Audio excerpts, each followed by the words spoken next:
الآخرة ومن المقربين.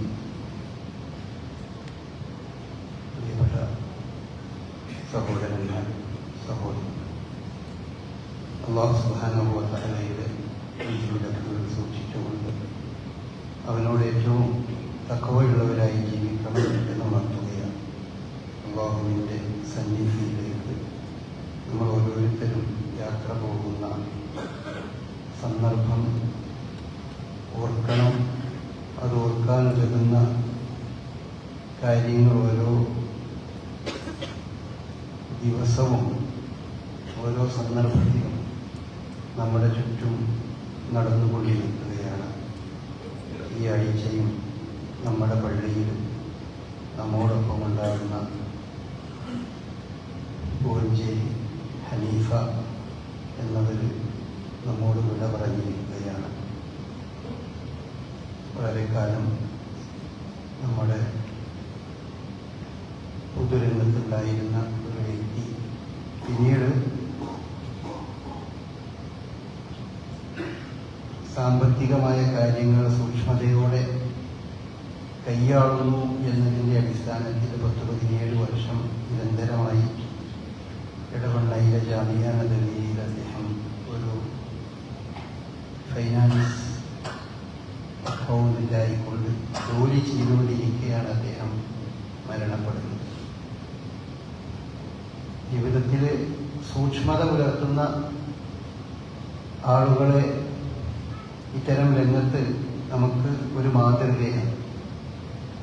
ഔദ്യോഗിക ജീവിതം കഴിഞ്ഞതിന് ശേഷം വിശ്രമിക്കാതെ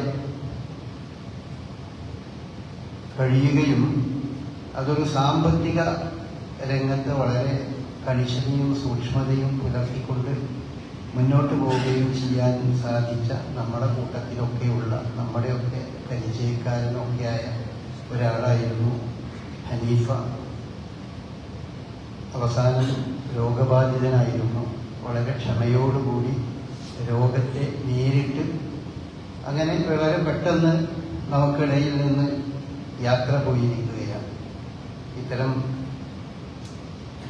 സഹോദരന്മാർ അല്ലാഹു സുബ്ഹാനഹു വ തആല അവരെയും നമ്മയുമൊക്കെ അവൻ്റെ ജന്നാത്തുൽ ഫിർദൗസിൽ ഒരുമിച്ച് കൂട്ടി സ്വർഗീയ ജീവിതം അനുഭവിക്കാനുള്ള മഹാഭാഗ്യം പ്രദാനം ചെയ്യുമാറാകട്ടെ. ഇന്ന് ഡിസംബർ മാസത്തിൻ്റെ അവസാന ദിവസങ്ങളാണ്. ഇനി വരാനുള്ള കുറച്ചു ദിവസങ്ങളിൽ വിദ്യാലയങ്ങളൊക്കെ അടച്ചുപൂട്ടി ക്രിസ്തുമസ് അവധിക്കാലം വരികയാണ്. നാളെ മുതൽ ക്രിസ്തുമസ് അവധിക്കാലമാണ്. ക്രിസ്തുമസ് എന്ന് പറഞ്ഞാൽ നമുക്കറിയാം, ക്രിസ്തുവിൻ്റെ, യേശു ക്രിസ്തുവിൻ്റെ, മുസ്ലിങ്ങൾ ഈസാ അലൈഹിസ്സലാം എന്ന് വിളിക്കുന്ന ഈസാ നബിയുടെ ജന്മദിനം. അതാണ് ക്രിസ്തുമസ് എന്നതുകൊണ്ട് ക്രിസ്ത്യാനികൾ ഉദ്ദേശിക്കുന്നത്. പരിശുദ്ധ ഇസ്ലാമും ഈ കൺസെപ്റ്റുമായി തന്നെ യഥാർത്ഥത്തിൽ വളരെ വ്യത്യാസപ്പെട്ട് നിൽക്കുന്നുണ്ട്. ഈ ജന്മദിനം എന്നത് ആദ്യകാലത്തൊന്നും യേശു ക്രിസ്തു അല്ലെങ്കിൽ ഈസാ അലൈഹി സ്വലാമിൻ്റെ തിരോധാനത്തിന് ശേഷം ആദ്യകാലങ്ങളിലൊന്നും ക്രിസ്ത്യൻ സഭകളിലൊന്നും ഈ ജന്മദിനം എന്ന് പറഞ്ഞതൊന്നുമില്ല. ക്രിസ്തുമസ് അതല്ലെങ്കിൽ ഈസാ നബിയുടെ ജന്മദിനം എന്ന് പറഞ്ഞൊരു രീതിയേ ഇല്ല. നബി സല്ലല്ലാഹു അലൈഹി വസല്ലമയുടെ ജന്മദിനം ആളുകൾ ആഘോഷിക്കുന്നത് പോലെ നബിയുടെയോ സഹാബാക്കളുടെയോ അല്ലെങ്കിൽ താബീകളുടെയോ അയിമ്മത്തുൽ മുജ്തഹിദീനുകളുടെയോ ഒന്നും കാലഘട്ടങ്ങളിലൊന്നും നബി സല്ലല്ലാഹു അലൈഹി വസല്ലം ജനിച്ച ദിവസത്തിന് ഒരു പ്രാധാന്യം കൽപ്പിച്ചുകൊണ്ട് അത് ആഘോഷിക്കുന്ന ഒരു രീതി ഇല്ലല്ലോ. അതുപോലെ തന്നെയായിരുന്നു ക്രിസ്ത്യാനികളുടെയും ഇടയിൽ. ഈസാ അലൈഹിസ്സലാം ഈ ലോകത്തോട് വിട പറഞ്ഞ് അതിനുശേഷം നൂറ്റാണ്ടുകൾ ഇങ്ങനെ ഒരു സമ്പ്രദായം അവരുടെ ഇടയിലില്ല. പിന്നെ ഈ ജന്മദിനം എന്നത് ഒരാഘോഷമായി വരുന്നത് അത് പിൽക്കാലത്താണ്. ആദ്യകാലത്ത് എന്തുകൊണ്ടാണ് ക്രിസ്ത്യാനികൾ അതിനെ ഒരാഘോഷമാക്കാതിരുന്നത് എന്നതിനെ പറ്റി ചർച്ച ചെയ്യുന്ന ക്രിസ്ത്യൻ ദൈവശാസ്ത്ര പണ്ഡിതന്മാർ പറയുന്നത് അത് ഏത് കാലത്തും ജന്മദിനം എന്ന് പറയുന്നത് ഒരു ബഹുദൈവത്വത്തിന്റെ ഭാഗമായി നടത്തപ്പെടുന്ന ഒരു ആഘോഷമാണ്. അതുകൊണ്ടാണ് ക്രിസ്ത്യാനികൾ ആദ്യകാലത്ത് അതിൽ നിന്ന് മാറി നിന്നത്. പിന്നീട് ക്രിസ്തുമത വിശ്വാസത്തിന് വലിയ വ്യതിയാനങ്ങൾ ഉണ്ടായി. ഈ 2-ാം നൂറ്റാണ്ടിൽ 3-ാം നൂറ്റാണ്ടായപ്പോഴേക്കും ത്രിയേകത്വം കടന്നു വന്നു. അങ്ങനെ ഏകദേശം ഒരു 4-ാം നൂറ്റാണ്ടാകുമ്പോഴാണ് ഈ ക്രിസ്തുമസ് എന്ന് പറയുന്ന ജന്മദിനം ആഘോഷിക്കുക എന്ന ഒരു രീതിയിലേക്ക് ക്രിസ്ത്യാനികൾ തന്നെ എത്തുന്നത്. അങ്ങനെയാണ് നമ്മുടെ ഇടയിലും നമ്മൾ ഈ ജന്മദിനം എന്നതിനെ സംബന്ധിച്ച് നമ്മൾ മനസ്സിലാക്കേണ്ട ഒരു സംഗതി ഉണ്ട്. നമ്മളെ കൂട്ടത്തിൽ ഈ ബർത്ത്ഡേ എന്ന് പറയുന്ന കൺസെപ്റ്റ് യഥാർത്ഥത്തിൽ അതൊരു സാധാരണ അതിനെ പറ്റി പറയാം പാഗൻ കൺസെപ്റ്റ് എന്നാണ് പറയുന്നത്. ഒരു ബഹുദൈവത്വ കൺസെപ്റ്റാണ്. ചില ആളുകളെ അവരുടെ ജന്മത്തെ ഓർത്തുകൊണ്ട് ആ ഓർക്കുന്നത് അത് പിൽക്കാലത്ത് കുറച്ചുകൂടി കാലം കഴിയുമ്പോൾ അവരെ ഒരു ആരാധനാമൂർത്തിയാക്കി മാറ്റും. അതാണ് അതുകൊണ്ട് പണ്ട് കാലത്തുള്ള പൂർവികരാരും അത്തരം ഒരു രീതികളിലേക്കൊന്നും പോകാതിരുന്നത്. അത് ആദ്യം വെറുതെ ഓർക്കാനായിരിക്കും. പിന്നെ കുറച്ച് കഴിയുമ്പോൾ അതൊരു ചിത്രം വെക്കുന്ന ഇടത്തെത്തും. പിന്നെ ആ ചിത്രത്തിന്റെ അടുക്കൽ ഒരു പൂമാല ഇടുന്ന അവസ്ഥയെത്തും. പിന്നെ ആ പൂമാലന്റെ അടുക്കൽ വിളക്ക് കത്തിക്കുന്ന അവസ്ഥയെത്തും. പിന്നെ ആ വിളക്ക് കത്തിക്കുന്ന അവസ്ഥയെത്തി കുറച്ചു കാലം ഒരു തലമുറ 2 തലമുറയൊക്കെ കഴിയുമ്പോഴേക്കും അതിന്റെ മുമ്പിൽ കൈകൂപ്പി നിൽക്കുന്ന അവസ്ഥയിലേക്ക് എത്തും. അങ്ങനെയാണ് ആ ഒരു ജന്മദിനം എന്നത് ആ രീതിയിൽ ഒരു പൈശാചികമായ ഒരു തലം അതിന് യഥാർത്ഥത്തിലുണ്ട്. അതുകൊണ്ടൊക്കെ തന്നെ ഈ ജന്മദിനങ്ങൾക്ക് യാതൊരു പ്രാധാന്യവും ഈ മതങ്ങളിലൊന്നും, ഏത് മതം, ഹിന്ദു മതത്തിലാകട്ടെ, ക്രിസ്തു മതത്തിലാകട്ടെ, അല്ലെങ്കിൽ ജൂതമതത്തിലാകട്ടെ, ഇസ്ലാം മതത്തിലൊന്നും അതിന്റെ ഒറിജിനൽ ടെക്സ്റ്റുകളിൽ, അതിന്റെ ഈ പറഞ്ഞ വേദഗ്രന്ഥത്തിന്റെ ഒറിജിനൽ വേദഗ്രന്ഥങ്ങളിലൊന്നും നമുക്കതിനെ കാണില്ല. അതൊക്കെ പിൽക്കാലത്ത് കടന്നു വന്നതാണ്. ഇപ്പൊ നബിദിനം എന്ന് പറയുന്നത് 3-ാം നൂറ്റാണ്ടിന് ശേഷം കടന്നു വന്നൊരു സംഭവമാണല്ലോ, പിൽക്കാലത്തുണ്ടായതാണ്. അപ്പൊ നമ്മൾ യഥാർത്ഥത്തിൽ നമ്മുടെ ഇടയിൽ ഇപ്പോൾ വളരെ വ്യാപകമായി വരുന്നതാണ് നമ്മളുടെ മക്കളുടെ ഒക്കെ ജന്മദിനം എന്ന് പറയുന്നത്. ഇതിന് 2 തലങ്ങളുണ്ട്. ഇപ്പോ നമ്മൾ ആരെങ്കിലും നബിദിനം എന്ന് പറയുമ്പോൾ അതിലൊരു ബിദ്അത്തിന്റെ വശം എന്ന് പറഞ്ഞാല് നബിദിനം ആഘോഷിക്കുന്നത് വഴി മരണാനന്തര ജീവിതത്തിൽ അള്ളാന്റെ അടുക്കൽ നമുക്ക് കൂലി കിട്ടും എന്ന് വിചാരിച്ചുകൊണ്ടാണ് നമ്മുടെ കൂട്ടത്തിലെ ബഹുഭൂരിപക്ഷം ആളുകളും ആ ഒരു ജന്മദിനം കൊണ്ടാടുന്നത്. മുഹമ്മദ് നബിയുടെ ജന്മദിനം കൊണ്ടാടുന്നത് അത് കൂലി കിട്ടുമെന്ന് പ്രതീക്ഷിച്ചുകൊണ്ടാണ്, പരലോകത്ത് കൂലി കിട്ടുമെന്ന് വിചാരിച്ചുകൊണ്ടാണ് ചെയ്യുന്നത്. അങ്ങനെ കൂലി കിട്ടുമെന്ന് അള്ളയോ റസൂലോ ഒന്നും പ്രത്യേകമായി പഠിപ്പിക്കാത്ത ഒരു സംഗതിയെ പറ്റി നമ്മളൊരു ആചാരം ഉണ്ടാക്കി അതിന് കൂലി കിട്ടുമെന്ന് വിചാരിച്ച് ചെയ്യുമ്പോഴാണ് അത് ഒരു വിദഗ്ധമായി മാറുന്നത്. എന്നാൽ നമ്മുടെ മക്കളുടെ ഒരു ബർത്ത്ഡേ ആഘോഷിക്കുമ്പോൾ ഇത് അള്ളാന്റെ അടുക്കൽ കൂലി കിട്ടുന്ന ഒരു പുണ്യകർമ്മമാണെന്ന് വിചാരിച്ചിട്ടൊന്നും അല്ല നമ്മളെ ആളുകൾ ചെയ്യുന്നത്. നമ്മളെ ആളുകൾ ചെയ്യുന്നത് അതൊരു സമ്പ്രദായം, നാട്ടുനടപ്പ്, അല്ലെങ്കിൽ നാട്ടിൽ ഇപ്പോൾ ഉള്ള ഒരു ട്രെൻഡ്, ഇങ്ങനെ പല കാരണങ്ങൾ കൊണ്ടുമാണ് യഥാർത്ഥത്തിൽ ചെയ്യുന്നത്.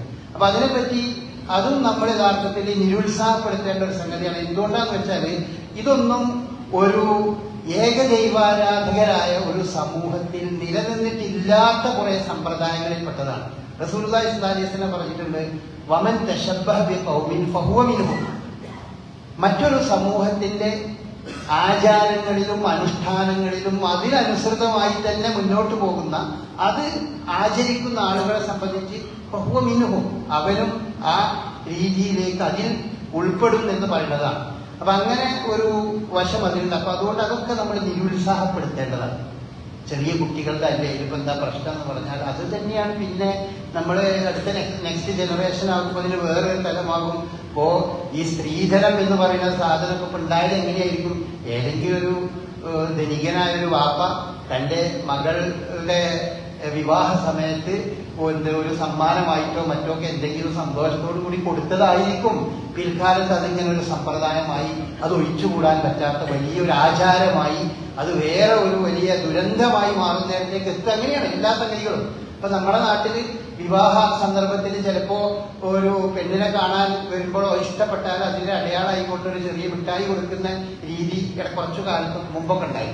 ഇപ്പൊ ആ മിഠായി എന്ന് പറഞ്ഞ സംഗതി കൊടുക്കുന്നത് അതങ്ങട്ട് വളർന്ന് വന്നിട്ട് വലിയ ഷോപ്പുകൾ, മിഠായി ഷോപ്പുകൾ, വലിയ ഘോഷയാത്രയായി, ജാഥയായി സ്ത്രീകൾ പ്രത്യേകിച്ച് ഇതൊക്കെ കടന്നു വരുന്നത് ഈ ജാതി എല്ലാ സംഗതികളും ആരെക്കാളും മുമ്പിൽ അതിലേക്ക് ചാടി വീണ് അത് സ്വന്തമാക്കുന്നത് നമ്മുടെ വിഭാഗത്തിൽപ്പെട്ട മുസ്ലിങ്ങളാണ് ചെയ്യുന്നത്. അപ്പൊ മുസ്ലിങ്ങളായ ആളുകൾ ആ കല്യാണം വന്ന രൂപത്തിൽ അതങ്ങോട്ട് വളരും. ഇനി കുറച്ചു കഴിഞ്ഞാൽ ഇത് എന്താകുക എന്ന് നമുക്ക് പറയാൻ പറ്റും. ഏതെല്ലാം രീതിയിലാണ് ഇങ്ങനെ ഓരോ ഇങ്ങനെയാണ് ഈ സമ്പ്രദായങ്ങൾ, വളരെ നിരുപദ്രവകരമായ പല സമ്പ്രദായങ്ങളും പിൽക്കാലത്ത് അതൊരു വലിയ ആചാരമായി മാറി, സമൂഹത്തിന്റെ തലയിൽ അതൊരു വലിയ ഭാരമായി മാറി, ചങ്ങലക്കെട്ടുകളായി മാറി, ഊരാൻ കഴിയാതെ ഊരാക്കുടുക്കുകളായി മാറുന്ന അവസ്ഥയിലേക്ക് ഉണ്ടാകും. അങ്ങനത്തെ കാര്യങ്ങളിലേക്ക് എത്തുന്ന എല്ലാ സംഗതികളും ഇസ്ലാം മതവിശ്വാസികൾ അതിൽ നിന്നൊക്കെ മാറി നിൽക്കുക എന്നതാണ് ഇസ്ലാമിന്റെ പൊതുവായ രീതി. അതാണ്. അപ്പൊ അതൊക്കെ നമ്മൾ ശ്രദ്ധിക്കേണ്ട വിഷയമാണെന്നർത്ഥം. അല്ലാതെ അതൊരു വിദഗ്ധാണെന്നുള്ളത് കൊണ്ടല്ല, മറിച്ച് അതൊക്കെ പിൽക്കാലത്ത് ദോഷം ചെയ്യുന്ന ആചാരങ്ങളുടെ കൂട്ടത്തിൽപ്പെട്ട ഒരു സംഭവമാണ്. അത് കഴിഞ്ഞിപ്പോ ജന്മദിനം എന്ന് കഴിഞ്ഞതിന് ശേഷം വിവാഹ ദിനമായി ആഘോഷിക്കുന്നിടത്തേക്ക് എത്തി ആളുകൾ. ഒക്കെ ചെറിയ ചെറിയ ഓരോരുത്തരുടെ മനസ്സിൽ തോന്നുന്ന ഓരോ സംഗതി, അത് പിൽക്കാലത്ത് അത് അതേ ദിവസം തന്നെ തന്റെ വിവാഹം കഴിഞ്ഞ് അതേ ദിവസം തന്നെ ഭാര്യ ഭർത്താവിനോ അല്ലെങ്കിൽ ഭർത്താവ് ഭാര്യയ്ക്കോ ഒരു സമ്മാനം കൊടുക്കണമെന്ന് വെക്കുന്നത് വേറെ ഏതെങ്കിലും ഒരു ദിവസം കൊടുക്കാലോ. വേറെ ഏതെങ്കിലും ഒരു ദിവസം വേറെ സമയമൊക്കെ കൊടുത്ത് സമ്മാനങ്ങൾ കൈമാറുക എന്ന് പറയുന്നത് വളരെ നല്ലൊരു കാര്യമാണ്, ഇസ്ലാം പ്രോത്സാഹിപ്പിച്ച കാര്യമാണ്. പക്ഷെ അതിനൊരു ഫിക്സഡ് ടൈം ഇങ്ങനെ നിശ്ചയിച്ചുകൊണ്ട് ചെയ്യുമ്പോൾ അത് ഗുണത്തെക്കാളേറെ ദോഷമായി മാറുന്ന അവസ്ഥ ഉണ്ടായേക്കാം. അങ്ങനെയാണ് യഥാർത്ഥത്തിൽ ഈ ക്രിസ്തുമസ് പോലത്തെ സമ്പ്രദായങ്ങൾ വന്ന് പിന്നെ അത് അവസാനം ഒരു ദൈവപുത്ര വാദത്തിലേക്കും കടന്നു വന്നു. പിന്നെ അത് ദൈവത്തിന്റെ ജനനത്തിന്റെ ഭാഗമായി, പിന്നെ അതിന്റെ ഭാഗമായി ഒരുപാട് സിംബലുകൾ ഉണ്ടാകുന്ന അവസ്ഥ വന്നു. അങ്ങനെയൊക്കെ ഉണ്ടായി. അപ്പൊ അതൊക്കെ അതിൽ ശ്രദ്ധിക്കപ്പെടേണ്ട ഒരു സംഗതിയാണെന്ന് അർത്ഥം. പിന്നെ ക്രിസ്തുമസിനെ സംബന്ധിച്ച്, അതായത് ഈസാ അലൈഹി ഇസ്ലാമിന്റെ ജന്മത്തെ സംബന്ധിച്ച് പരിശുദ്ധ ഖുർആൻ നമുക്ക് വിവരിച്ചു തരുന്നുണ്ട്. അത് സൂറത്ത് മറിയമിലെ 22-ാമത്തെ വചനം 16-ാമത്തെ വചനം മുതൽ അത് കാര്യങ്ങൾ സുദീർഘമായി ഈസാ അലൈഹി ഇസ്ലാമിന്റെ ജന്മത്തെ സംബന്ധിച്ച് പറയുന്നുണ്ട്. അതുപോലെ സൂറത്ത് ആൽ ഇമ്രാനിലും അതിനെ സംബന്ധിച്ച് പരാമർശിക്കുന്നുണ്ട്. 45 മുതൽ 49 വരെയുള്ള വചനങ്ങളിൽ ഈസാ അലൈഹി ഇസ്ലാം ജനിക്കുന്ന സന്ദർഭവും അതിനെപ്പറ്റിയൊക്കെ വിശദീകരിക്കുന്നുണ്ട്. അതുപോലെ ക്രിസ്ത്യാനികളുടെ ബൈബിളിന്റെ മത്തായിയുടെ സുവിശേഷത്തിലും ലൂക്കോസിന്റെ സുവിശേഷത്തിന്റെയും 1ഉം 2ഉം അധ്യായങ്ങളിൽ ഈസാ അലൈഹി സ്വലാം ജനിക്കുന്ന ആ കാര്യം വിശദീകരിച്ച് പറയുന്നുണ്ട്.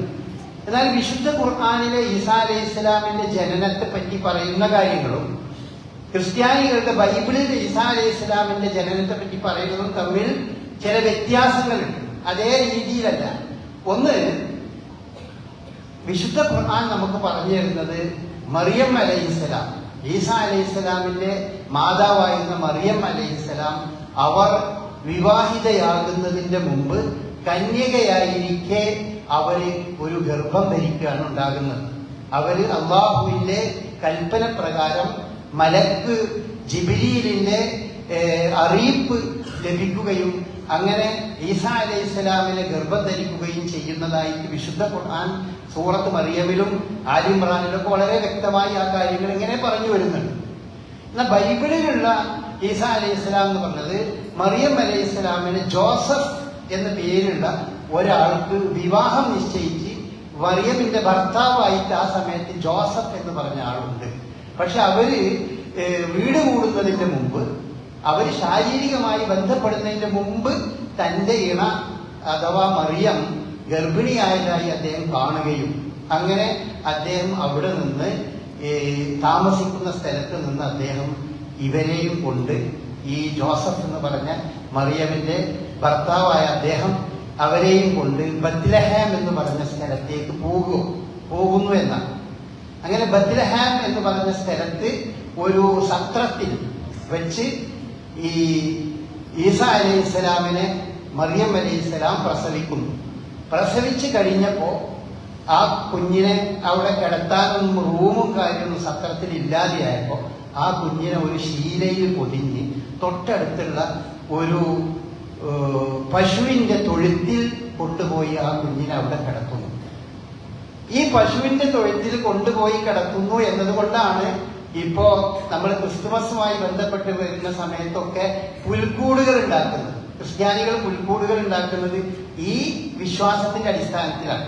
അങ്ങനെ പശുവിന്റെ തൊഴുത്തിൽ ഈസാ അലൈഹി ഇസ്ലാമിനെ കടത്തി അവിടെ നിൽക്കുകയും അപ്പോഴേക്കും ഈസാ അലൈഹി ഇസ്ലാം ജനിച്ചിരിക്കുന്നു എന്നുള്ള വിവരം മറ്റു പല രീതിയിലും മാലാഖമാര് മലക്കുകൾ പലരെയും അറിയിക്കുകയും അങ്ങനെ ഇങ്ങനെ ഒരു അത്ഭുത ശിശു ജനിച്ചിരിക്കുന്നു എന്നുള്ള വിവരം ചില വിദ്വാൻമാർക്ക് അറിവ് കിട്ടുകയും അങ്ങനെ അവര് ഇത് കാണാൻ വരും ചെയ്യുമ്പോൾ അവർക്ക് ഇങ്ങോട്ട് വരാൻ വേണ്ടി ആകാശത്തൊരു നക്ഷത്രം ഉണ്ടാവുകയും ആ നക്ഷത്രം അവരെ മുന്നിലൂടെ ഇങ്ങനെ വന്ന് ഈസാ അലൈഹിസ്സലാം അല്ലെങ്കിൽ യേശു ക്രിസ്തു ജനിച്ച് ഈ പശുവിന്റെ തൊഴുത്തിൽ കിടക്കുന്ന ഈസാ അലൈഹിസ്സലാമിനെ ആ നക്ഷത്രം ഇങ്ങനെ ഇവർക്ക് വഴി കാണിച്ചു അവിടേക്ക് എത്തിച്ചു കൊടുക്കുക. അതുകൊണ്ടാണ് ക്രിസ്ത്യാനികൾ ഈ ജന്മദിനമായ ക്രിസ്തുമസിൽ നിന്ന് ഈ നക്ഷത്രങ്ങളെ തൂക്കിയത്. നക്ഷത്രം എന്ന് പറയുന്നത് യേശു ക്രിസ്തുവിന്റെ ജനനത്തെ മറ്റുള്ളവരെ അറിയിക്കാൻ വേണ്ടി ആകാശത്ത് പ്രത്യക്ഷപ്പെട്ട ആ നക്ഷത്രം വന്നിട്ടാണ് ബാക്കിയുള്ളവരെ അറിയിക്കുന്നത്. അങ്ങനെ അവിടെ നിന്നു. കുറച്ച് കഴിഞ്ഞതിന് ശേഷം അവിടെ രാജാവ് ഇങ്ങനെ ഒരു അത്ഭുത ശിശു ജനിച്ചിട്ടുണ്ട്, ആ ശിശു ആയിരിക്കും ഇനി ഇവിടുത്തെ രാജാവ് എന്നൊക്കെ അറിഞ്ഞു. അങ്ങനെ അത് വലിയ അപകടമാണെന്ന് മനസ്സിലാക്കി ഈ ജോസഫ് എന്ന് പറഞ്ഞ ആള് ഈ മറിയമിനെയും കൊണ്ട് ഈ ബത്ലഹാമിൽ നിന്ന് ഫലസ്തീനിൽ നിന്ന് ഈജിപ്തിലേക്ക് അവിടെ നിന്ന് ആ കുട്ടിയെയും കൊണ്ടുപോയി. അപ്പോഴേക്കും രാജാവ് നാട്ടിൽ മുഴുവൻ വിളംബരം ചെയ്തിട്ടുണ്ട്. ചെറിയ കുട്ടികളായി ജനിക്കുന്നവരെ മുഴുവൻ കൊല്ലാനുള്ള വിളംബരം ചെയ്തിട്ടുണ്ട്. പിന്നെ അവര് ഈജിപ്തിൽ നിന്ന് വീണ്ടും ഇങ്ങോട്ട് മടങ്ങി വരുന്നത് ഈ രാജാവിന്റെ മരണത്തിന് ശേഷം. ഇങ്ങനെയാണ് ബൈബിൾ യേശുവിന്റെ ഈസാ അലൈഹി ഇസ്ലാമിന്റെ ജന്മത്തെ സംബന്ധിച്ച് പറയുന്നത്. എന്നാൽ വിശുദ്ധ ഖുർആൻ അങ്ങനെയൊന്നും പറയുന്നത്. വിശുദ്ധ ഖുർആനില് പറയുന്നത് ഞാനിവിടെ ഓതിയത് സൂറത്ത് ആൽ ഇമ്രാനിലെ 45-ാമത്തെ വചനാണ്. ഇത് കാലത്തിൽ മലായികത്ത് യാ മറിയം ഇന്നല്ലാഹു യുബശ്ശിറുക ബികലിമത്തിൻ ഇസ്മുഹുൽ മസീഹ് ഈസ ഇബ്നു മറിയം. മസീഹ് ഈസ ഇബ്നു മറിയം എന്ന പേരിലുള്ള എന്ന നാമത്തോടു കൂടിയുള്ള ഒരു കുഞ്ഞിനെ അള്ളാഹു നിനക്ക് സന്തോഷവാർത്ത അറിയിക്കുന്നു എന്നാണ്. അപ്പൊ ഈസാ നബിന്റെ പേരിട്ടതും മസീഹ് ഈസാ അലൈഹി സ്വലാം എന്നൊക്കെയുള്ളത് അത് ദൈവികമായ വെളിപാടിന്റെ അടിസ്ഥാനത്തിൽ ഉണ്ടാകുന്ന പേരാണ്. വജീഹൻ ഫി ദുനിയാ വൽ ആഖിറ വമിനൽ മുഖറബീൻ. അത് ദുനിയാവിലും ആഖിറത്തിലും വളരെ പ്രമുഖനായ ഒരു വ്യക്തിയായിരിക്കും അദ്ദേഹം അത് എന്ന് ഇവിടെ പറയുന്നുണ്ട്. വയുകല്ലിമുൻ നാസ ഫിൽ മഹ്ദി വകഹലം മിനസ് സാലിഹീൻ. തൊട്ടിലിൽ വെച്ചും അതുപോലെ അല്ലാതെയും ഈ കുട്ടി തൊട്ടിലിൽ വെച്ചും അല്ലാതെയും സംസാരിക്കും. ആ കുട്ടി വളരെ സാലിഹായ കുട്ടിയായിരിക്കും. അപ്പോൾ ഇങ്ങനെ ഒരു അറിയിപ്പ് മറിയം അലൈഹി ഇസ്ലാമിനെ മലക്കുകൾ അറിയിച്ചപ്പോ അവര് ചോദിച്ചു, റബ്ബി അന്നാ യകൂനു ലീ വലദ്, പടച്ചോനെ എനിക്കെങ്ങനെ ഒരു കുഞ്ഞുണ്ടാകുന്നത്? വലം യംസസ്നി ബശറുൻ, ഒരു മനുഷ്യനും എന്നെ സ്പർശിച്ചിട്ടില്ലല്ലോ. അപ്പൊ മലക്ക് മറുപടി പറയും, അള്ളാഹു അവൻ ഉദ്ദേശിക്കുന്നത് അങ്ങനെയും സൃഷ്ടിക്കും. ഇതാ പദ അമ്രൻ, അള്ളാഹു ഒരു കാര്യം നിശ്ചയിച്ചാൽ ഫൈന്നമാ യഖൂലു കുൻ ഫയകൂൻ, അതിനോട് ഉണ്ടാകണമെന്ന് പറയുന്നു, അപ്പോഴത് ഉണ്ടായി. ഇങ്ങനെയാണ് സൂറത്ത് ആൽ ഇമ്രാനിലെ ഈസാ അലൈഹി ഇസ്ലാമിന്റെ ജന്മത്തെ സംബന്ധിച്ച് പറയുന്നത്.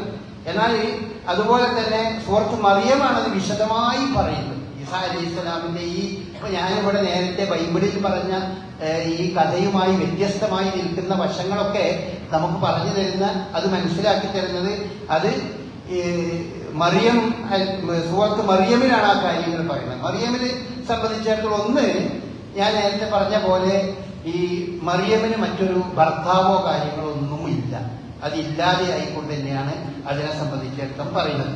രണ്ടാമത്തെ സംഗതി, മറിയം ഒരിക്കലും ബത്ലഹാമിലേക്ക് പോയിട്ടില്ല. ബത്ലഹാം എന്ന് പറഞ്ഞ സ്ഥലത്തേക്ക് ഖുർആനിന്റെ ഭാഷയിൽ ഈസാ അലൈഹി ഇസ്ലാമിന്റെ ജനനം ബത്ലഹാമിൽ വെച്ചല്ല ഉണ്ടായിട്ടുള്ളത്. മറിച്ച് ഈസാ അലൈഹി ഇസ്ലാമിന്റെ ജനനം ഉണ്ടായ സ്ഥലം വിശുദ്ധ ഖുർആൻ പറഞ്ഞത് ഇങ്ങനെയാണ്, ഫഹമലതുഹു ഫന്തബദത് ബിഹി മകാനൻ ഖസിയ്യ. ഈ മറിയം താമസിക്കുന്ന സ്ഥലത്ത് നിന്ന് അവർക്ക് ഈ ഗർഭമുണ്ടായി വന്നപ്പോൾ അവർക്ക് വലിയ പ്രയാസം തോന്നി. അവര് ആ സ്ഥലത്ത് നിന്ന് കുറച്ച് ദൂരേക്ക് മാറിപ്പോയി. അങ്ങനെ അവരൊരു ഈത്തപ്പനയിലെ ചുവട്ടിലാണ് ഇരിക്കുന്നത്. തൊട്ടരികിലൂടെ ഇങ്ങനെ ഒരു ചെറിയ അരുവി ഒഴുകുന്നുണ്ട്. അപ്പോ ആ ഒരു സ്ഥലത്ത് വെച്ചിട്ടാണ്, അപ്പൊ അത്തരത്തിലൊരു തോട്ടത്തിന്റെ ഭാഗത്ത് വെച്ചാണ് ഈ മറിയം അലൈഹിസ്സലാം പ്രസവിക്കുന്നത് എന്നാണ് വിശുദ്ധ ഖുർആൻ നമുക്ക് പറഞ്ഞു തരുന്നത്. ഫഅജാഅഹൽ മഖാദു, അവർക്ക് പ്രസവ വേദന വന്നു. ഇലാ ജിദീൻ നഖലത്തി, ആ ഒരു ഈത്തപ്പനയുടെ മുരട്ടിൽ വെച്ച് അവർക്ക് പ്രസവ വേദന വന്നു. കാലത്ത് യാലൈതനി മിത്തു ഖബല ഹാദാ വകുന്തു നസിയം മൻസിയ, പടച്ചോനെ ഞാൻ ആരും അറിയാത്തൊരു പെണ്ണായി മരിച്ചു പോയിരുന്നെങ്കിൽ എത്ര നന്നായിരുന്നേനെന്ന് പോലും അവരാ സന്ദർഭം ഓർത്ത് പ്രയാസപ്പെട്ട് പറഞ്ഞുപോയി. ഫനാദാഹ, അപ്പോൾ അവരെ മലക്ക് അല്ലെങ്കിൽ അള്ളാഹുവിന്റെ അനുമതി പ്രകാരം അവരെ വിളിച്ചു. മിൻ തഹ്തിഹ, അവരെ താഴ്ഭാഗത്ത് അല്ലാ തഹ്സനി, നീ ഒരിക്കലും ദുഃഖിക്കണ്ട. ഖദ് ജഅല റബ്ബുക തഹ്തക സരിയ, നിന്റെ അരികിൽ നിനക്ക് ആവശ്യമായത് അള്ളാഹു ഒരുക്കിയിട്ടുണ്ട്. വഹുസ്സി ഇലൈകി ബിജിദീൻ നഖലത്തി, ആ ഈത്തപ്പന നീ ഒന്ന് മെല്ലെ കുലുക്കി കഴിഞ്ഞാൽ മതി. തുസാഖിത അലൈകി റുതബൻ ജനിയ, നല്ല പഴുത്ത ഈത്തപ്പഴം അത് നിനക്ക് താഴെ ഇട്ടുതരും. ഫകുലി വഷ്റബി, നീ ഈ അരുവിയിൽ നിന്ന് കുടിക്കുക, നീ ഈത്തപ്പഴം തിന്നുക. വകല്ലി ഐനൻ, വളരെ സന്തോഷവതിയായിരിക്കുക. ഫഇമ്മാ തറയിന്ന മിനൽ ബശരി അഹദൻ, ആരെങ്കിലും ആളുകൾ നിന്നെ കണ്ടാൽ ഫഖൂലി, നീ പറഞ്ഞേക്ക്, ഇന്നി നദർതു ലിർറഹ്മാനി സൗമൻ ഫലൻ ഉകല്ലിമൽ യൗമ ഇൻസിയ, ഞാൻ ഒരാളോടും സംസാരിക്കൂല, ഞാൻ സംസാരിക്കൂല എന്ന് നേർച്ച നേർന്നിരിക്കുന്നു എന്ന് നീ പറഞ്ഞേക്ക്, ആരോടും ഒന്നും പറയണ്ട. ഇതാണ് കൊടുത്തിട്ടുള്ളത്. അതല്ലാതെ ഈ ബൈബിൾ പ്രകാരം ഇങ്ങനൊരു അത്ഭുത ശിശു, ആ ശിശുവിനെ കണ്ട ആളുകൾക്ക് വലിയ അത്ഭുതമായി, അങ്ങനെ അവിടെ വന്ന ആളുകൾ അതിന്റെ മുന്നിൽ സാഷ്ടാംഗം ചെയ്തു, സുജൂദ് ചെയ്ത്, അങ്ങനെ വലിയൊരു വരാൻ പോകുന്ന വലിയൊരു കുഞ്ഞാണിത് എന്ന് അവർക്ക് ആളുകൾക്ക് ബോധ്യമായി എന്നൊക്കെ രീതിയിലാണ് ബൈബിൾ പറയുന്നത്. ഖുർആൻ പറയുന്നതല്ല. സാധാരണ രീതിയിൽ ഭർത്താവില്ലാതെ ഒരു പെണ്ണ് പ്രസവിച്ചാൽ അവർക്കുണ്ടാകുന്ന എല്ലാ പ്രയാസങ്ങളും അനുഭവിച്ച് അവരൊരു മരച്ചുവട്ടിയിൽ വെച്ച് പ്രസവിച്ചു. അള്ളാഹു അവർക്ക് എല്ലാ നിലക്കുള്ള സമാധാനം മലക്കുകൾ മുഖേന അള്ളാഹു നൽകി. അവർക്ക് ഈത്തപ്പഴം പ്രസവിച്ച സമയത്ത്, പ്രസവിച്ച ഉടനെ ഈത്തപ്പഴം തിന്നാനും വെള്ളം കുടിക്കാനും മനസ്സമാധാനത്തോടു കൂടി നിൽക്കാനും പറഞ്ഞു. അതൊരു ചില പണ്ഡിതന്മാരൊക്കെ പറഞ്ഞിട്ടുണ്ട്, ഒരു പ്രസവിച്ച സ്ത്രീകളെ സംബന്ധിച്ചിടത്തോളം അവരുടെ മനസ്സംതൃപ്തി, മനസ്സിന്റെ സംതൃപ്തി, അത് ഗർഭാവസ്ഥയിലാണെങ്കിലും പ്രസവിക്കുന്ന സമയത്തൊക്കെ ആണെങ്കിലും അത് വളരെ പ്രധാനമാണ്. വെള്ളം കുടിക്കൽ, ഇങ്ങനത്തെ കാര്യങ്ങളൊക്കെ ഇതിൽ നിന്ന് പലരും പറയുന്നുണ്ട്. എന്തോ ആട്ടെ, വിശുദ്ധ ഖുർആൻ ഈ സംഗതി പറയുള്ളൂ. സാധാരണ ഒരു സ്ത്രീ പ്രസവിക്കുന്ന രീതി പ്രസവിക്കാണ്. സ്വാഭാവികമായും ആളുകൾ ചോദിക്കും ഭർത്താവില്ലാതെ ഒരു പെണ്ണ് പ്രസവിച്ചു കഴിഞ്ഞാൽ ആളുകൾ അത് ചോദ്യം ചെയ്യുമല്ലോ. അതുകൊണ്ട് ആദ്യം തന്നെ പറഞ്ഞു, ഞാൻ ആരോടൊന്നും പറയണില്ല, നീ ആരോടൊന്നും പറയണ്ട എന്നും മറിയമിന് അറിയിപ്പ് നൽകി. അങ്ങനെ ഇരിക്കുകയാണ്. അങ്ങനെ ആ കുഞ്ഞിനെയും എടുത്തുകൊണ്ട് അവൾ തന്റെ നാട്ടുകാരുടെ അടുക്കിലേക്ക് ചെന്നു. ബാലു, അവര് ചോദിച്ചു, യാ മറിയം ചിത്ത ശൈഅൻ ഫലിയ, മറിയമ എന്താ നീ ഇത്ര വലിയ പാതകം ചെയ്തത്? നീ എന്താ ഇങ്ങനെ ചെയ്തത്? യാ ഉഖ്ത ഹാറൂൻ മാ കാന അബൂകി ഇംറഅ സൗഇൻ വമാ കാനത് ഉമ്മുകി ബഗിയ, നിന്റെ ഉമ്മ ഒരു പിഴച്ച പെണ്ണല്ലല്ലോ, നിന്റെ വാപ്പ ഒരു നല്ല മനുഷ്യനാണല്ലോ, എന്നിട്ട് എന്തേ മറിയം നീ ഈ പാപം എന്തേ നീ ചെയ്തത്? നീ എങ്ങനെ? ഒരു വലിയൊരു വ്യഭിചാരിയെ പോലെയാണ് യഥാർത്ഥത്തിൽ മറിയമിന് ആളുകൾ കാണുന്നത്. അപ്പൊ ഈ മറിയം ഈ കുട്ടിയിലേക്ക് ഇങ്ങനെ ചൂണ്ടിക്കാണിച്ചു കൊടുത്തു. എന്നിട്ട് അപ്പൊ ആളുകൾ ചോദിച്ചു, ഈ തൊട്ടിലിൽ കിടക്കുന്ന ഈ കുട്ടിയോട് ഞങ്ങൾ എന്ത് സംസാരിക്കാനാ എന്ന് ആളുകൾ ചോദിച്ചു. മറിയം, എന്നോടൊന്നും ചോദിക്കേണ്ടതാ, അങ്ങോട്ട് ചോദിച്ചോളൂ, ഈ കുട്ടിയോട് ചോദിച്ചോളൂ, ഇത് മാത്രമേ പറഞ്ഞോളൂ. അപ്പൊ ആളുകൾ പറഞ്ഞു, ഈ കുട്ടിയോട് എങ്ങനെ ഞങ്ങൾ ചോദിക്കും? തൊട്ടിലിൽ കിടക്കുന്ന കുട്ടിയെ സംസാരിക്കോ?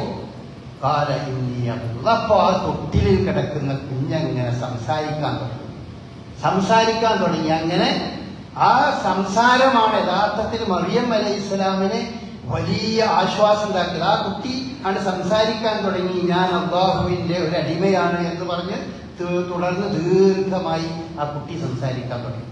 ഇത് ഇങ്ങനെ ഒരു സംസാരത്തെ സംബന്ധിച്ച് ബൈബിളിൽ യാതൊരു പരാമർശമില്ല. അതുകൊണ്ട് വിശുദ്ധ ഖുർആനിൽ മറിയം അലൈഹിസ്സലാമിനെ സംബന്ധിച്ചിടത്തോളം ഉള്ളത്, മറിയം അലൈഹിസ്സലാമിനെ സംബന്ധിച്ചുള്ള എല്ലാ ദുരാരോപണങ്ങളെയും അവിടെ അള്ളാഹു ആ രീതിയിൽ തന്നെ അത് ഇല്ലാതെയാക്കുകയുണ്ടായി ഈ കുഞ്ഞിന്റെ സംസാരം. ഇതാണ് ഒന്നാമതായി ഈസാ അലൈഹിസ്സലാമിലൂടെ പ്രത്യക്ഷപ്പെടുന്ന ഒന്നാമത്തെ അത്ഭുത സിദ്ധി, അല്ലെങ്കിൽ ഒന്നാമത്തെ മുഅ്ജിസത്ത്. തന്റെ സ്വന്തം മാതാവിനെ പറ്റി ആളുകൾക്കുണ്ടായ തെറ്റുധാരണ, ആളുകൾ അവരെ കുറ്റപ്പെടുത്തുന്നതിന് ഈ മകൻ അള്ളാഹുവിന്റെ അനുഗ്രഹത്താൽ അത് ഇല്ലാതെയാക്കി എന്നതാണ് ഏറ്റവും വലിയ ഒരു മുഅ്ജിസത്തായിക്കോട്ടെ എന്ന് പറയുന്നത്. അങ്ങനെയാണ് ഈ സംഭവത്തിൽ വരുന്നത്. പിന്നെ ഇവിടെ നിന്ന് വേറെ എങ്ങോട്ടെങ്കിലും പോവുകയോ അങ്ങനത്തെ സംഗതികളെ പറ്റി ഒന്നും പറയുന്നില്ല. പിന്നെ മറ്റൊന്ന് ഇതിനെ സംബന്ധിച്ച് പണ്ഡിതന്മാർ പറയുന്നത്, ഡിസംബർ 25 ഏതായാലും അല്ല, ഡിസംബർ മാസത്തിലല്ല എന്തായാലും ഈസാ അലൈഹിസ്സലാം ജനിച്ചിട്ടുള്ളത്. ഈസാ അലൈഹിസ്സലാം ജനിച്ചത് ഈത്തപ്പഴം നന്നായി പഴുക്കുന്ന ഒരു കാലത്താണ്. അതാണ് അതിനെ സംബന്ധിച്ച് മറ്റു പല ആളുകളും പറഞ്ഞു.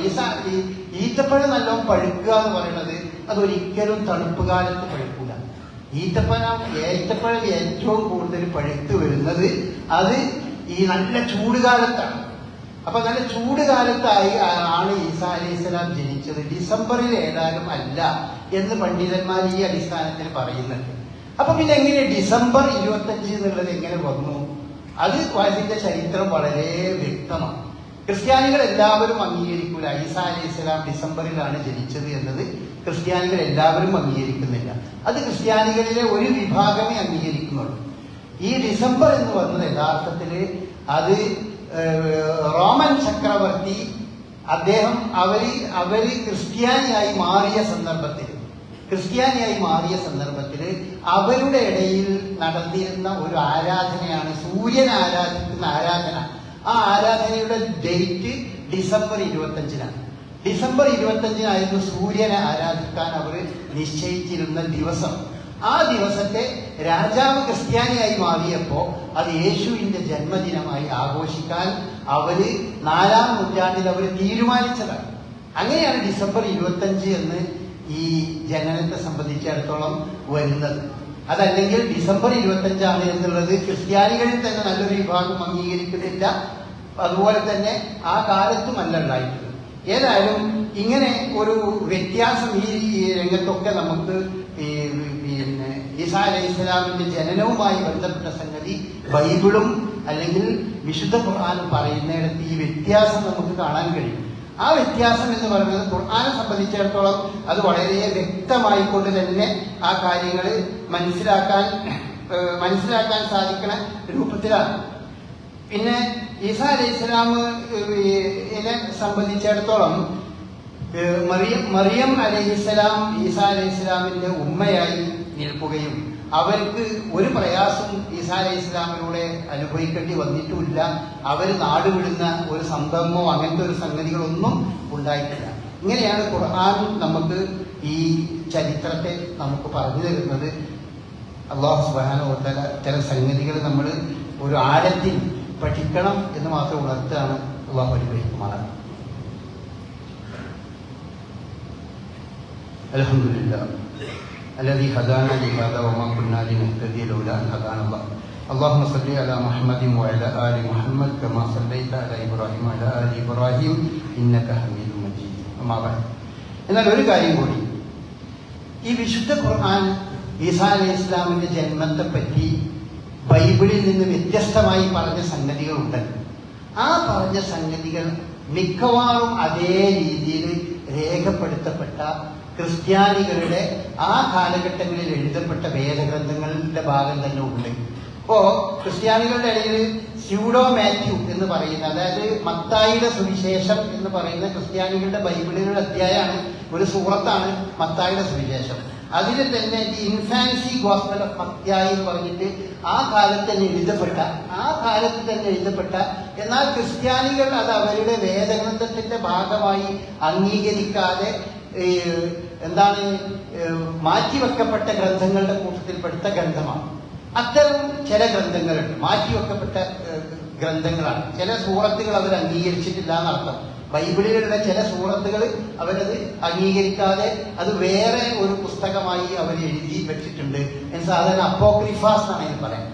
ഈ അപ്പോക്രിഫാസിന്റെ കൂട്ടത്തിൽ ഈസാ അലൈഹിസ്സലാമിന്റെ ജന്മത്തെ സംബന്ധിച്ച് പറയുന്ന ഭാഗത്ത് അതിൽ കൃത്യമായി വിശുദ്ധ ഖുർആൻ പറഞ്ഞ അതേ രീതിയിൽ ഈ കാര്യങ്ങളൊക്കെ പലതും വിശദീകരിച്ചത് കാണാൻ കഴിയും എന്നാണ് അതിനെപ്പറ്റി നടത്തുന്ന പണ്ഡിതന്മാർ ആ വിഷയത്തിൽ രേഖപ്പെടുത്തിയിട്ടുള്ളത്.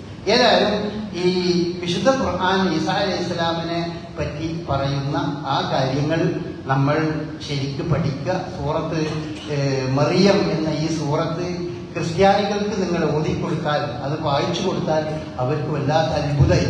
ഇപ്പോ നബി സല്ലല്ലാഹു അലൈഹി വസല്ലമയുടെ കാലത്ത് ഇസ്ലാമിന്റെ സന്ദേശവുമായി ചെന്ന സഹാബിമാർ, ചില രാജാക്കന്മാർക്ക് ഈ സൂറത്ത് ഓതി കൊടുത്തപ്പോ അവര് പൊട്ടിക്കരഞ്ഞു പോയിന്നാണ് അതിങ്ങനെ കേട്ടിട്ട്, ആ സംഭവം കേട്ടിട്ട്. ഈ വിശുദ്ധ ഖുർആനിൽ ഒരു സ്ത്രീയെ പറ്റി ഏറ്റവും കൂടുതൽ പരാമർശിക്കപ്പെട്ടിരിക്കുന്നത് ഈസാ അലൈഹി ഇസ്ലാമിന്റെ മാതാവായ മറിയമിനെ സംബന്ധിച്ചാണ്. ആ മറിയമിന്റെ പേരിൽ മാത്രം തന്നെ ഒരു സൂറത്തുണ്ട്, ഒരു അധ്യായം തന്നെ ഉണ്ട് എന്നൊക്കെ ക്രിസ്ത്യാനികളെ നമ്മൾ തെര്യപ്പെടുത്തുമ്പോൾ അവർക്ക് വലിയ അത്ഭുതമാണ്. അപ്പൊ നിങ്ങളുടെയൊക്കെ സ്നേഹിതന്മാരായ ക്രിസ്ത്യാനികളുമായി ഒക്കെ സംസാരിക്കുമ്പോൾ നിങ്ങൾ ഇത്തരം സംഗതികളൊക്കെ അവരുടെ ശ്രദ്ധയിൽപ്പെടുത്തുക. അള്ളാഹു കാര്യങ്ങൾ പഠിച്ച് മനസ്സിലാക്കി അതനുസരിച്ച് ജീവിക്കുന്ന സത്യവിശ്വാസികളുടെ കൂട്ടത്തിൽ നമ്മയെല്ലാം ഉൾപ്പെടുത്തുമാറാകട്ടെ. നമ്മിൽ നിന്ന് പോകുന്ന ചെറുതും വലുതുമായ പോരായ്മകൾ, അബദ്ധങ്ങൾ അതൊക്കെ നമുക്ക് പുറത്തു മാറ്റാൻ ഈ ലോകത്തും പരലോകത്തും സുഖവും സമാധാനവും സന്തോഷവും നൽകുന്ന ജീവിതം നമുക്ക് പ്രദാനം ചെയ്യും. പ്രാർത്ഥിക്കണം എന്ന് നമ്മളോട് ആവശ്യപ്പെട്ട ചിലരൊക്കെ ഉണ്ട്. അവരൊക്കെ വളരെ വിഷമിക്കുന്നവരാണ്. വീടുകളിൽ പള്ളിയിലേക്കൊന്നും വരാൻ കഴിയാത്ത രീതിയിൽ വാർദ്ധക്യ സഹജമായ വിഷമങ്ങൾ കൊണ്ട് വളരെ പ്രയാസപ്പെടുന്ന ചില ആളുകൾ, അവരൊക്കെ അവരുടെ പ്രയാസങ്ങൾ ദൂരീകരിക്കാനും ശരീരത്തിലെ ബുദ്ധിമുട്ടുകൾ നീങ്ങാനും ഒക്കെ പള്ളിയിൽ വരുന്ന നിങ്ങൾക്ക് പ്രാർത്ഥിക്കണം എന്ന് പ്രത്യേകമായി നമ്മോട് ആവശ്യപ്പെട്ടിട്ടുണ്ട്. അല്ലാഹു അത്തരത്തിലുള്ള സഹോദരി സഹോദരന്മാർക്കൊക്കെ അവരുടെ വാർദ്ധക്യകാല ജീവിതം ഏറ്റവും പ്രയാസരഹിതമായ രീതിയിൽ മുന്നോട്ട് പോകാൻ അള്ളാഹുവിൻ്റെ പ്രത്യേകമായ തൗഫീഖ് ഉണ്ടാകട്ടെ. അവർക്ക് അള്ളാഹു സമാധാനം നൽകട്ടെ. അവരുടെ ശരീരത്തിന് അവർക്ക് കൂടുതൽ ആരോഗ്യവും കരുത്തും അള്ളാഹു സുബ്ഹാനഹു വ തആല പ്രദാനം ചെയ്യുമാറാകട്ടെ. അവരെ ശുശ്രൂഷിക്കുന്ന, അവരെ നോക്കി നടത്തുന്ന അവരുടെ വീട്ടിലുള്ള ആളുകൾക്ക് അതിനുള്ള പ്രത്യേകമായ ക്ഷമയും അത് അള്ളാഹു അവർക്ക് നൽകിയൊരു അവസരമാണ് എന്ന ബോധവും അതിനനുസരിച്ച് ആ പ്രായമായവരെ ആ രീതിയിൽ തന്നെ ആദരിച്ചുകൊണ്ട് അവർ മുന്നോട്ട് പോകണം. അത്തരത്തിലൊരു മനസ്സ് അവരെ ശുശ്രൂഷിക്കുന്ന ആളുകൾക്ക് അള്ളാഹു പ്രദാനം ചെയ്യുമാറാകട്ടെ. ربنا هب لنا من ازواجنا وذرياتنا قرة اعين واجعلنا للمتقين اماما. اللهم اعز الاسلام والمسلمين واذل الشرك والمشركين. اللهم اغفر للمؤمنين والمؤمنات والمسلمين والمسلمات الاحياء منهم والاموات انك مجيب الدعوات يا قاضي الحاجات. اللهم اجرنا من النار. اللهم اجرنا من النار. اللهم يا مقلب القلوب ثبت قلوبنا على الإيمان والتقوى. اللهم يا مقلب القلوب ثبت قلوبنا على الإسلام. ربنا آتنا في الدنيا حسنة وفي الآخرة حسنة وقنا عذاب النار. ربنا تقبل منا إنك أنت السميع العليم وتب علينا إنك أنت التواب الرحيم. وآخر دعوانا الحمد لله رب العالمين وصلى الله على